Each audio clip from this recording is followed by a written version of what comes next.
Olá, bem-vindo, bem-vinda ao Jornada Literária.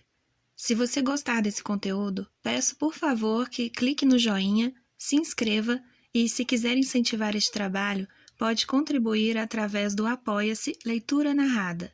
Se você chegou até aqui, obrigada. A Conquista da Felicidade, por Bertrand Russell, parte 2. Capítulo 2. Infelicidade byroniana. É muito comum em nossos tempos, como o foi em muitos outros períodos da história do mundo, admitirmos que os mais sábios entre nós puderam ver através de todos os entusiasmos de épocas anteriores e se conscientizaram de que nada mais existe pelo que vale a pena viver. Aqueles que defendem tal opinião são verdadeiramente desgraçados, mas estão orgulhosos de sua desdita, que atribuem à própria natureza do universo, e consideram como a única atitude racional para uma pessoa culta. Ficam tão orgulhosos de sua infelicidade que as pessoas menos sofisticadas não chegam a acreditar que ela seja autêntica. Pensam que o homem que sente prazer com a desgraça não é desgraçado. É uma opinião demasiadamente simples. Sem dúvida, existe alguma pequena compensação na sensação de superioridade e na perspicácia que tais sofredores experimentam, mas isso não é o bastante para compensar a perda dos prazeres mais simples. Pessoalmente, não acredito que o fato de ser infeliz indique alguma superioridade mental. O sábio será tão feliz quanto lhe permitam as circunstâncias, e, se a contemplação do universo lhe parece insuportavelmente dolorosa, contemplará outra coisa em seu lugar. É o que me proponho a demonstrar neste capítulo.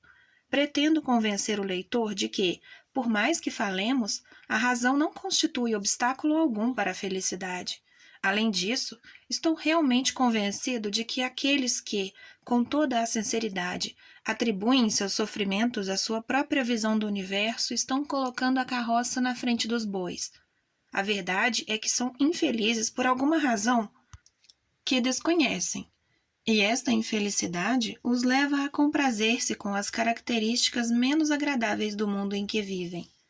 Para os modernos norte-americanos, o ponto de vista que desejo examinar foi exposto por Joseph Woodcrutch num livro intitulado The Modern Temper, para a geração de nossos avós, por Lord Byron, e, para todas as épocas, temos o autor do Eclesiastes. Afirma Crutch a certa altura. Nossa causa é uma causa perdida, e não há lugar para nós no universo natural. Mas, apesar disso, não lamentamos sermos humanos. É melhor morrer como homens do que viver como animais. Já Byron declarou: não há alegria que o mundo possa te dar comparável à que ele tira de ti, quando o brilho das primeiras ideias degenera na insossa decadência dos sentimentos. E o autor de Eclesiastes, por sua vez, dizia: e felicitei antes os mortos, que já faleceram, do que os vivos que ainda estão em vida. E mais feliz que ambos considerei aquele que ainda nem nasceu, porque não viu as maldades que se fazem debaixo do sol. Esses pessimistas chegaram a essas tristes conclusões depois de passarem pelos prazeres da vida. Crutch viveu nos círculos mais intelectualizados de Nova York. Byron nadou no Hellesponto e teve um sem número de aventuras amorosas. O autor de Eclesiastes foi ainda mais exitoso em sua busca de prazeres. Provou dos melhores vinhos, ouviu todo tipo de música, mandou construir piscinas, teve servos e servas, alguns nascidos em sua própria casa. Mesmo assim, em tais circunstâncias, a sabedoria não o abandonou. Não obstante, viu que tudo é vaidade, inclusive a sabedoria.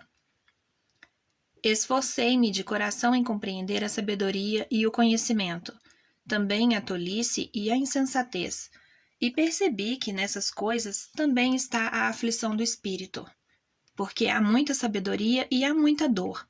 Quanto mais saber, mais sofrimentos. Como podemos ver, a sabedoria o molestava e ele fez o que pôde para livrar-se dela. Eu disse ao meu coração: provemos da alegria, desfrutemos do prazer. Porém, veja, isso também é vaidade. Mas a sabedoria não o abandonava. Então disse ao meu coração: se o fim do insensato e o meu serão o mesmo, o que me aproveita ter me aplicado mais à sabedoria? Falando comigo mesmo, percebi que isso era vaidade. Por isso desgostei-me com a minha vida, pois vejo que é mal para mim o que se faz debaixo do sol. Tudo é vaidade e aflição do espírito. É uma sorte que os literatos que já ninguém leia algo escrito há tanto tempo, porque, se o fizessem, chegariam à conclusão de que, seja qual for a opinião que tenhamos sobre a construção de piscinas, a feitura de novos livros não é mais que vaidade. Se pudermos demonstrar que a doutrina de Eclesiastes não é a única adequada para um homem sábio, não precisaremos ficar muito incomodados com as manifestações posteriores dessa mesma atitude. Em um raciocínio desse tipo, devemos distinguir entre um estado de ânimo e sua expressão intelectual. Não há o que discutir com os estados de ânimo. Podem mudar de uma hora para outra em virtude de algum acontecimento feliz ou de uma mudança em nosso corpo, mas não há como serem modificados à força de argumentos. Já experimentei várias vezes esse estado de ânimo em que começamos a achar que tudo é vaidade, e não o superei com o socorro de nenhuma filosofia, mas sim graças a uma necessidade imperiosa da ação. Se seu filho se acha doente, você pode sentir-se infeliz, mas não pensar que tudo é vaidade. Sente que lutar pela saúde do seu filho é uma questão que precisa ser resolvida, independentemente dos argumentos sobre se a vida humana tem algum valor ou não. Um homem rico pode sentir, e em geral sente, que tudo é vaidade. Entretanto, se perder sua fortuna, não pensará que o próximo prato de comida é vaidade. A origem desse sentimento é a demasiada felicidade com que satisfazemos nossas necessidades naturais. O animal humano, igual a todos os demais, está adaptado a um certo grau de luta pela vida e, quando sua grande riqueza permite a um Homo sapiens satisfazer seu esforço todos os seus caprichos, a simples ausência de esforço retira de sua vida um ingrediente imprescindível à felicidade.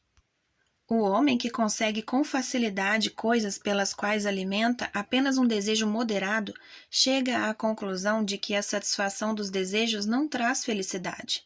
Se tem pendores filosóficos, conclui que a vida humana é intrinsecamente miserável, já que ele, que tem tudo o que deseja, continua sendo infeliz, porque esquece que uma parte indispensável da felicidade é ainda precisar de algo que se deseja.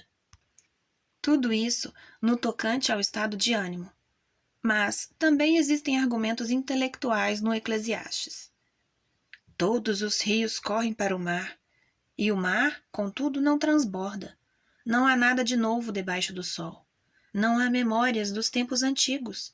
Desgostei-me com a minha vida, pois vejo que é mal para mim o que se faz debaixo do sol, pois devo deixar tudo para quem vier depois de mim.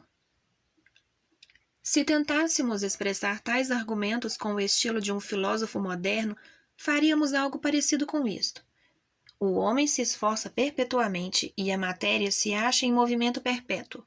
No entanto, nada permanece, ainda que o novo, que acontece em seguida, em nada se diferencie daquilo que se passara antes. Um homem morre e seus herdeiros colhem os frutos do seu trabalho. Os rios correm para o mar, mas suas águas não permanecem ali. Uma e outra vez, num ciclo interminável e sem qualquer propósito, os homens e as coisas nascem e morrem sem melhorar em nada, sem obter nada que seja permanente, dia após dia, ano após ano. Se fossem sábios, os rios ficariam onde estão. Se Salomão fosse sábio, não plantaria árvores frutíferas cujos frutos seriam aproveitados por seu filho. Mas, com outro estado de ânimo, como se mostra diferente tudo isso? Não há nada de novo sob o sol? E o que me dizem dos arranha-céus, dos aviões e dos discursos radiofônicos dos políticos? Que sabia Salomão a tal respeito? Se tivesse podido ouvir pelo rádio o discurso da rainha de Sabá aos súditos em seu regresso de Israel, tal fato não lhe teria servido de consolo entre suas árvores e piscinas banais? Se tivesse podido dispor de um serviço de seleção de notícias jornalísticas para saber o que dizia a imprensa sobre a beleza de sua arquitetura, as comodidades de seu harém e a desorientação dos sábios rivais quando discutiam com ele, Salomão poderia continuar dizendo que nada havia de novo sob o sol? Pode ser até que isso não o houvesse curado de todo o seu pessimismo, mas com toda a certeza este teria tomado uma nova expressão. Com efeito, Crutch se queixa de que, no tocante a nosso mundo, há muito de novo sob o sol. Se tanto a presença quanto a ausência de novidades são fastidiosas, não me parece que uma ou outra possa ser a verdadeira causa do desespero. Examinemos mais uma vez o fato de que, abre aspas, todos os rios correm para o mar, e o mar, contudo, não transborda. Para o lugar de onde vieram, voltam os rios, no seu percurso. Fecha aspas. Tomado como base para o pessimismo, este pensamento significa que as viagens são desagradáveis.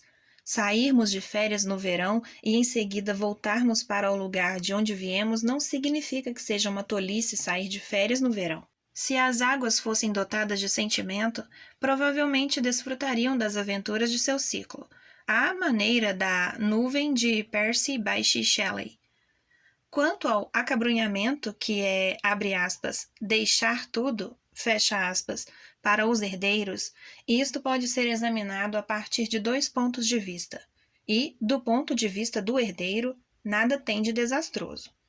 Tampouco o fato de que tudo tem seu fim constitui em si uma base para o pessimismo. Se depois viesse algo pior, isso, sim, seria uma base. Mas, se vem algo melhor, eis uma razão para ser otimista. E o que devemos pensar se, como sustenta Salomão, depois vem algo extremamente igual? Não significa isso que todo o processo é uma futilidade?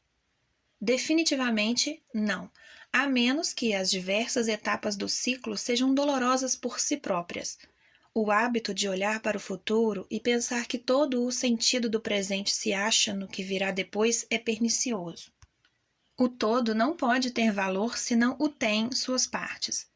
Não devemos conceber a vida como um melodrama em que o herói e a heroína sofrem incríveis desgraças, compensadas depois com um final feliz. Eu vivo em minha época, meu filho vem depois de mim e vive na sua, e o filho dele fará o mesmo. O que isso tem de trágico? Ao contrário, se eu vivesse eternamente, as alegrias da vida acabariam inevitavelmente perdendo seu sabor. Tal como se acham, as coisas mantêm-se eternamente frescas. Esquentei minhas mãos no fogo da vida, ele arrefece e fico pronto para partir. Esta atitude é tão racional como a daquele homem que fica indignado diante da morte. Portanto, se os estados de ânimo forem determinados pela razão, haveria igual número de razões, tanto para ficar alegre quanto para ficar desesperado. O Eclesiastes é trágico. O Modern Temper, de Joseph Wood Crutch, é patético. No fundo, Crutch está triste, porque as antigas certezas medievais vieram abaixo, além de outras mais recentes. Abre aspas. Quanto a esta desgraçada época atual, acossada por fantasmas de um mundo morto e que ainda não se sente à vontade consigo mesma, fecha aspas, declara ele. Abre aspas. Seu problema não é muito diferente do problema de um adolescente que ainda não aprendeu a orientar-se sem recorrer à mitologia em cujo meio se passou em sua infância. Fecha aspas. Tal declaração é inteiramente correta se aplicada a um certo número de intelectuais, a aqueles que, tendo tido uma educação literária, nada sabem sobre o mundo moderno. E, como aprenderam na juventude a basear suas crenças nas emoções, não conseguem se livrar desse desejo infantil de segurança e proteção que o mundo da ciência não pode satisfazer. Crutch, como tantos outros homens de letras, ficou obcecado pela ideia de que a ciência não cumpriu suas promessas. Naturalmente, não nos diz que promessas são essas, mas parece pensar que, há uns 60 anos, homens como Darwin e Huxley esperavam algo da ciência que esta não soube dar. Isto, em minha opinião, é um erro tremendo, fomentado por escritores e religiosos, interessados em que pensemos que suas especialidades têm valor. É verdade que existem muitos pessimistas em nossa época. Sempre há muitos pessimistas quando as pessoas veem diminuir suas rendas bancárias. É verdade que Crutch é norte-americano e, em geral, a renda bancária dos norte-americanos aumentou muito desde a Primeira Guerra Mundial. Mas em todo o continente europeu, as classes intelectuais sofreram terrivelmente, e a própria guerra deixou em todos uma sensação de instabilidade. Estas causas sociais têm muito mais a ver com o estado de ânimo de uma época do que com as teorias sobre a natureza do mundo. Poucas épocas foram tão desesperadoras quanto o século XIII, ainda que essa crença, tão lamentada por Crutch, estivesse então firmemente arraigada em todos, apenas com a exceção do imperador e de alguns nobres italianos. Dizia, por exemplo, Roger Bacon: pois em nossos tempos mais pecados reinam do que em qualquer outra época, e o pecado é incompatível com a sabedoria. Olhemos em que condições se encontra o mundo e consideremos estas condições em todos os seus pontos. Veremos corrupção sem limites, e sobretudo na aristocracia. A luxúria desonra toda a corte e a gula domina a todos. Se isto ocorre com as altezas, o que não ocorrerá com os súditos? Como correm atrás de dinheiro e negligenciam a salvação das almas. Examinemos as ordens religiosas. Não excluo nenhuma do que digo. Vejamos como todas elas vêm decaindo de seu estado correto. E as novas ordens, de frades, já decaíram espantosamente de sua dignidade original. Todo o clero é presa da soberba, da luxúria e da avareza. E onde se juntam eclesiásticos, como em Paris e em Oxford, escandalizam os leigos com as suas guerras e discussões, além de outros vícios. Ninguém se importa com o que se faça, por bem ou por mal, desde que cada um possa aplacar sua cobiça. Sobre os pagãos da antiguidade, diz ele: suas vidas foram, sem comparação, melhores do que as nossas, tanto por sua decência quanto pelo desprezo em que tinham o mundo com todas as suas delícias, riquezas e honras. Como todos os homens podem ler nas obras de Aristóteles, Sêneca, Túlio, Avicena, Alfarabi, Platão, Sócrates e outros. E assim foi como alcançaram os segredos da sabedoria e obtiveram todo o conhecimento. A opinião de Roger Bacon era compartilhada por seus contemporâneos ilustrados, nenhum dos quais gostava da época em que estava vivendo. E não acredito por um momento sequer que esse pessimismo tivesse uma causa metafísica. Suas causas eram as guerras, a pobreza e a violência. Um dos capítulos mais patéticos de Crutch fala do amor. Parece que os vitorianos tinham um conceito muito elevado do amor, enquanto nós, com toda a nossa sofisticação moderna, o perdemos. Para os mais céticos vitorianos, o amor cumpria algumas funções do Deus que havia perdido. Diante do amor, muitos, inclusive os mais empedernidos, tornavam-se místicos por um momento. Encontravam-se na presença de algo que despertava neles uma sensação de reverência que nada mais é capaz de produzir. Algo a que sentiam, ainda que no mais profundo de seu íntimo, que lhe dever uma lealdade a toda prova. Para eles, o amor, como Deus, exigia toda espécie de sacrifícios, mas, também como ele, premiava o crente, infundindo em todos os fenômenos da vida um significado que ainda precisa ser analisado. Temo-nos acostumado, mais do que eles, a um universo sem Deus, mas não ainda a um universo onde tão pouco haja amor, e só quando nos familiarizarmos com isso é que nos daremos conta de que o ateísmo realmente significa. É curioso como parece diferente a época vitoriana para os jovens do nosso tempo, em comparação com o que parecia quando se vivia nela. Lembro-me de duas velhas senhoras, ambas típicas de certos aspectos desse período, que conheci quando era jovem. Uma era puritana e a outra seguidora de Voltaire. A primeira lamentava que houvesse tantas poesias sobre o amor, sendo este, segundo ela, um tema sem interesse. A segunda comentou, abre aspas, ninguém tem o que dizer de mim, mas eu sempre digo que não é tão pecaminoso violar o 6º mandamento quanto o 7º. porque afinal, sempre se precisa do consentimento da outra parte. Fecha aspas. Nenhuma das duas opiniões coincidia com aquilo que Crutch apresenta como tipicamente vitoriano. Naturalmente, deve ter buscado suas ideias em certos autores que não chegavam a estar em harmonia com seu próprio ambiente. Suponho que o melhor exemplo é Robert Browning. Como quer que seja, não posso deixar de convencer-me de que existe algo sufocante em seu conceito do amor. Graças a Deus, a pior de suas criaturas pode vangloriar-se de ter duas faces em sua alma. Uma que usa para enfrentar o mundo e a outra para mostrar à mulher que ama. Isso significa ser a combatividade a única atitude possível em face do mundo em geral. Por quê? Abre aspas. Porque o mundo é cruel. Fecha aspas, diria Browning. Por que não o aceitará com o valor que você se atribui, diríamos nós? Um casal pode constituir, como o fizeram os próprios Browning, uma sociedade de admiração mútua, e bastante agradável ter à mão alguém que vai sempre elogiar sua obra, merecidamente ou não. E não há dúvida de que Browning se considerava um belo tipo, um verdadeiro homem, quando acusou Fitzgerald, em termos nada moderados, por haver se atrevido a não admirar Aurora Leigh.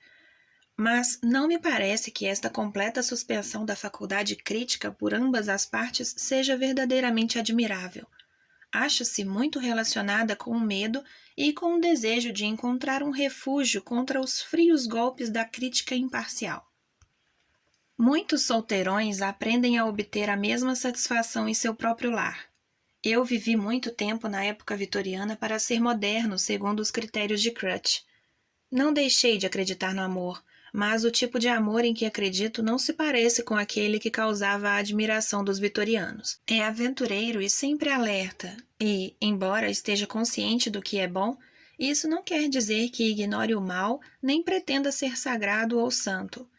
A atribuição de tais qualidades ao tipo de amor que se admirava foi uma consequência do tabu do sexo. Os vitorianos estavam plenamente convencidos de que quase todo o sexo é mau e precisavam de adjetivos exaltados para as modalidades que podiam ganhar sua aprovação. Havia mais fome de sexo do que agora, e isso, indubitavelmente, fazia com que as pessoas exagerassem a importância do sexo, como sempre o fizeram os ascéticos. Atualmente, atravessamos um período algo confuso, em que muitos prescindiram dos antigos critérios sem adotar outros novos. Isso lhes trouxe problemas, e, como seu subconsciente, em geral, continua acreditando nos velhos critérios, os problemas, quando aparecem, provocam desespero, remorso e cinismo. Não creio que seja grande o número de pessoas neste caso, mas são as que fazem mais barulho em nossa época. Acho que se comparássemos a juventude acomodada de nossa época com a da época vitoriana, veríamos que agora há muito mais felicidade em relação ao amor e muito mais fé autêntica no valor do amor do que há 60 anos. As razões que levam certas pessoas para o cinismo têm a ver com o predomínio dos velhos ideais sobre o subconsciente e com a ausência de uma ética racional que permita aos sujeitos de nossos dias regularem suas condutas. O remédio não é lamuriar-se nem sentir saudade do passado, mas sim aceitar corajosamente o conceito moderno e resolver arrancar pela raiz, em todos os seus obscuros recônditos, as superstições oficialmente descartadas. Não é fácil dizer em poucas palavras por que valorizamos o amor. Não obstante, vou tentar. Em primeiro lugar, o amor deve ser valorizado, não porque em si esteja seu maior valor, mas por ser essencial para todos os outros valores e como fonte de prazer em si próprio. Oh, amor, como são injustos contigo os que dizem que tua doçura é amarga, quando os teus ricos frutos são de tal modo que nada pode existir de mais doce. O autor desconhecido desses versos não buscava uma solução para o ateísmo nem a chave do universo. Estava simplesmente de bem com a vida, e o amor não só é fonte de prazer, mas sua ausência é fonte de dor. Em primeiro lugar, o amor tem de ser valorizado, por acentuar todos os melhores prazeres, como a música, o nascer do sol atrás das montanhas e o mar sob a lua cheia. Um homem que nunca tenha desfrutado o belo em companhia da mulher que ama não experimentou plenamente o poder mágico de que são capazes todos esses prazeres. Além disso, o amor pode romper a dura carapaça do ego, já que é uma forma de cooperação biológica onde são necessárias as emoções de cada um cumprir os objetivos instintivos do outro. Foram dadas ao mundo, em diferentes épocas, várias filosofias da solidão, algumas muito nobres, outras menos. Os estoicos e os primeiros cristãos acreditavam que o homem podia usufruir o bem supremo, de que é capaz a vida humana mediante o simples exercício de sua própria vontade, ou, de qualquer modo, sem a ajuda humana. Outros tiveram como único objetivo na vida o poder e, outros mais, o mero prazer pessoal. São todos filósofos solitários, nesse sentido de supor que o bem é algo realizável em cada pessoa separadamente e não apenas em uma sociedade maior ou menor de pessoas. Em minha opinião, todos esses pontos de vista são falsos, não apenas em teoria ética, mas também como expressões da melhor parte de nossos instintos. O homem depende da cooperação e a natureza dotou-o. É verdade que não inteiramente bem, do aparato instintivo do qual pode surgir a cordialidade necessária para a cooperação. O amor é a primeira e a mais comum das formas de emoção que facilitam a cooperação.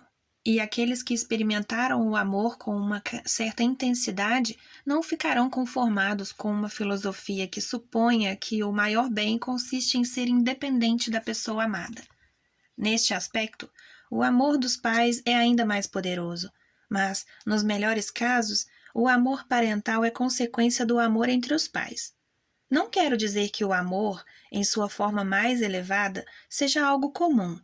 Antes, estou convencido de que, em sua forma mais elevada, ele revela valores que, de outro modo, não chegaríamos a conhecer e que possuem em si um valor que o ceticismo não afeta, por mais que os céticos, incapazes de experimentá-lo, atribuam facilmente sua incapacidade ao ceticismo. O verdadeiro amor é um fogo duradouro que arde eternamente na mente. Nunca adoece, nunca morre, nunca fica frio, nunca se nega a si mesmo.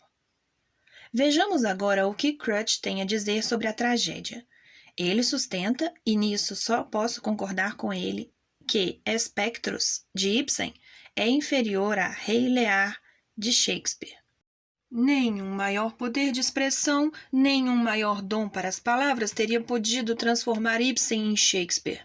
Os materiais com que este último criou suas obras, seu conceito da dignidade humana, seu senso da importância das paixões humanas, sua visão da amplitude da vida humana, simplesmente não existiam nem podiam existir para Ibsen, como não existiam nem podiam existir para seus contemporâneos.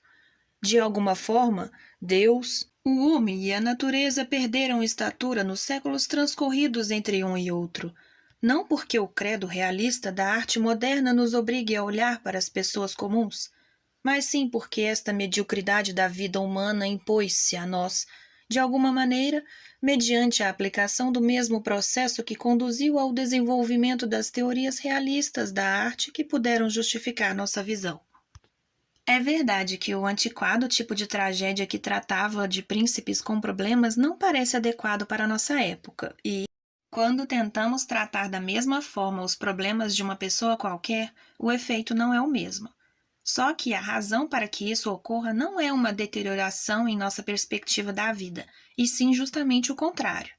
É devido ao fato de que já não consideramos certos indivíduos como os grandes da Terra, com direito a paixões trágicas, enquanto todos os outros devem dar duro para manter a vida magnífica desses poucos. Quando morrem mendigos, não se vêem cometas. À morte dos príncipes, os próprios céus pegam fogo. Na época de Shakespeare, este sentimento, se não era tomado literalmente, pelo menos expressava um conceito da vida praticamente universal, admitido de todo o coração pelo próprio Shakespeare. Consequentemente, a morte do poeta Cinna é cômica, ao passo que as mortes de César, Brutus e Cássio são trágicas. Perdemos atualmente o sentido da importância cósmica de uma morte individual, porque nos tornamos democratas, não só nas formas externas, mas também em nossa mais íntima convicção. Assim, em nossos tempos, as grandes tragédias têm que se ocupar mais com a comunidade do que com o indivíduo. Só para dar um exemplo, proponho o Maßmensch, de Ernest Toller. Não digo que esta obra seja tão boa como as outras obras-primas escritas nas melhores épocas do passado, mas sustento que é comparável. É nobre, profunda e real. Trata de ações heróicas e pretende, abre aspas, purificar o leitor mediante a compaixão e o terror, fecha aspas, como aconselha Aristóteles. No entanto, existem poucos exemplos deste tipo moderno de tragédia, já que é preciso abandonar a antiga técnica e as antigas tradições sem substituí-las por banalidades cultas. Para escrever tragédia, é preciso senti-la. E, para sentir a tragédia, devemos estar conscientes do mundo em que vivemos, não apenas com a mente, mas também com o sangue e os nervos. Ao longo de todo o seu livro, nosso amigo Crutch fala, de tempos em tempos, em desespero, e ficamos comovidos com sua heróica aceitação de um mundo desolado, embora a desolação se deva ao fato de que ele e a maioria dos homens de letras ainda não aprenderam a sentir as antigas emoções em resposta a novos estímulos. Mas não nos currais literários. Os currais literários não têm contato vital com a vida da comunidade. E esse contato é necessário para que os sentimentos humanos tenham a seriedade e a profundidade que caracterizam tanto a tragédia quanto a felicidade autêntica. Eu realmente diria a todo jovem que anda por aí convencido de que nada tem a fazer no mundo, abre aspas, pare de tentar escrever e tente não escrever. Saia para o mundo, torne-se pirata, rei em Bornéu ou operário russo. Busque uma existência em que a satisfação das necessidades físicas elementares ocupe todas as suas energias. Fecha aspas. Não recomendo esta atitude a todo mundo, somente aos que sofrem da enfermidade diagnosticada por Crutch. Acho que, depois de uns anos de vida assim, o ex-intelectual verá que já não pode conter o afã de escrever, apesar de seus esforços, e, quando chegar tal momento, o que vier a escrever já não lhe parecerá fútil.